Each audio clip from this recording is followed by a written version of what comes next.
Jobs, look, we all have them. There are moments we prefer that we had a different job, but there are some jobs that are considered the worst and the best. To break them all down and to talk about what qualifies as such and how to get out of a job if you don't like what you're doing, we're joined by Gary de Rodriguez. He's with PeopleRich.com. He's a workplace culture expert. Gary, thank you for joining us on WILS. My pleasure. It's happy to be here. Hey, great having PeopleRich.com. What do you do there, Gary? I'm the CEO of the U.S. office. We have offices in Perth, Australia, and London, England. We're primarily a corporate consulting company working with team cohesion, leadership, and behavioral profiling.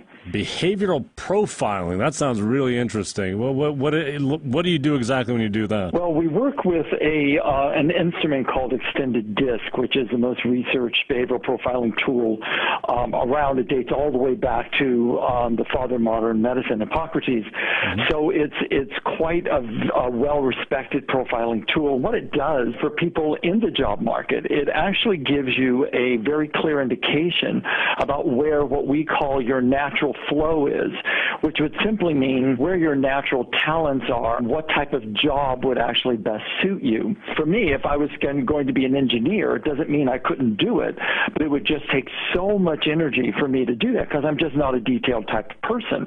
But you give me a microphone and a group of people, and I'm so happy because that's my natural flow. They call in the DISC profile, I'm an IS, which is more of a networker kind of people person. So it's all just about the flow. It's all about where your natural talents are. Flow is great. Do you ask questions, or how is the thing structured to find out? It's an online assessment. You would purchase the assessment. You would be sent a code and a website that you would go and you do an online assessment, and then that debrief would be done by either myself or one of our staff members. Okay, so it coughs up what qualities of the person or jobs they'd be fitted to, or how does it work? Both actually. Jobs that they would be fitted to, and about the qualities of the individual and what their current stress levels are. So what happens when you're talking to somebody and you say, hey, look, you're completely not suited for the job you're doing according to this? How do they react to that? Well, there's a lot of factors into why someone will shift jobs, and I'm just going to speak a moment to that because oftentimes in our careers, it really is very much based on our own attitudes, whether we are successful or not in a given career. If you're a driven individual with managerial type of skills, you will eventually work your way up the ladder. If you're a victim, and no matter what you do on that job, and you have a victim type of mentality, you're not going to move up as fast as someone who is willing to take full accountability and full responsibility. Well, you're bringing up a great point, because what if you're driven, but you don't want to be involved in management? Where does that leave you in a company? It depends on the organization, because there are some organizations that are very stratified, and as a consequence, they only have a few opportunities for movement, whereas other organizations have a lot of opportunities. Like some of the 10 best jobs that are going to be out there, when projected out to 2022, you have mathematicians, you have audiologists, you have dental hygienists, you have software engineers, computer system analysts. Well, it's all the things. By the way, I'm talking to Gary de Rodriguez with PeopleRich.com. This is from the U.S. Bureau of Labor Statistics, has put together a list of the best jobs. But when you look at that, mathematicians number one, university professor, statistician, actuary. I mean, these are all the things that are any of us really prepared to take these jobs? Well, I think that if a person wants to be upwardly mobile and have a lot of job security, you really have to look at what is the growth rate projection. Like for an audiologist, one of the highest growth rate projections is for an audiologist, which is 34%. So, I mean, when you look at what's going to be in demand, always technology is going to be high up there as well, because things are moving towards digital files. They're moving towards a higher level of technology. Everything's going up to the cloud, so there's going to have to be new software written. Well, I'm trying to figure out how your talents are. I'm trying to figure out how did dental hygienists get to number 6 on best jobs? I don't know. I guess people are, as we mature, our teeth get worse. I don't know. Well, okay, opportunity, but my God, that can't be one of the best jobs, can it? I mean, maybe a dentist, but the hygienist, that's all the dirty work. Well, I got to say, their growth rate projection up to 2022 is 33%, which is pretty high. And if you're really good, you can earn up to $70,210 a year. That's good money. So, now, in fact, I want to get to the worst jobs because this is interesting, and it includes the worst job. Number one is as a lumberjack, although I can't imagine very many people have that kind of a job. Well, right? You should be looking down at what the fifth one is on that list, which is broadcaster. Right. How did they come up with that, do you think? Well, this is from the job rate report, which measures a whole lot of different careers through a variety of different metric systems, and they've been doing it since 1988. So it's interesting that this would come out for 2014 job projections. Well, I see that their mid-level pay for broadcasters is $55,000. They really overestimated that, I believe. Yeah, they probably did. Now newspaper reporter number 2, taxi driver. You're a taxi driver is just slightly worse than being a broadcaster, and that in itself is a revelation.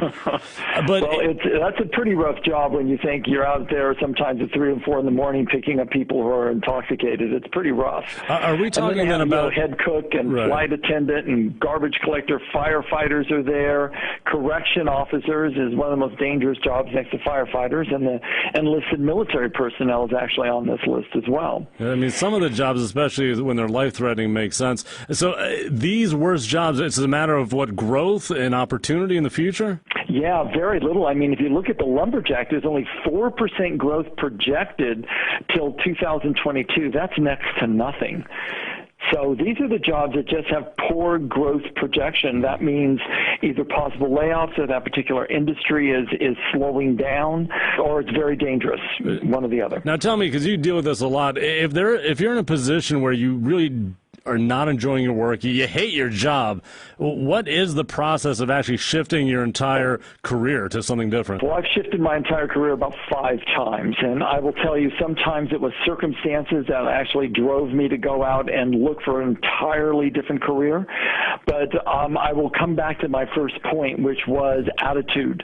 If you have an attitude of success and an attitude of your own self-value and your own self-worth, you will take steps to actually reinvent yourself, to further your education, to add new skills and certifications so that you can actually begin to start moving forward. The very first step is to believe in yourself. Being motivated is important. 5 careers. Give me a few of what you've done in the past. Okay. Are you ready? Yeah. Okay. I've been a textile designer. I've been a landscape contractor. I've been a dishwasher. Okay. I have been a naval engineer. I have been a seminar leader, and I'm now currently involved in the career of my life and my love, which is now going into organizations and transforming them.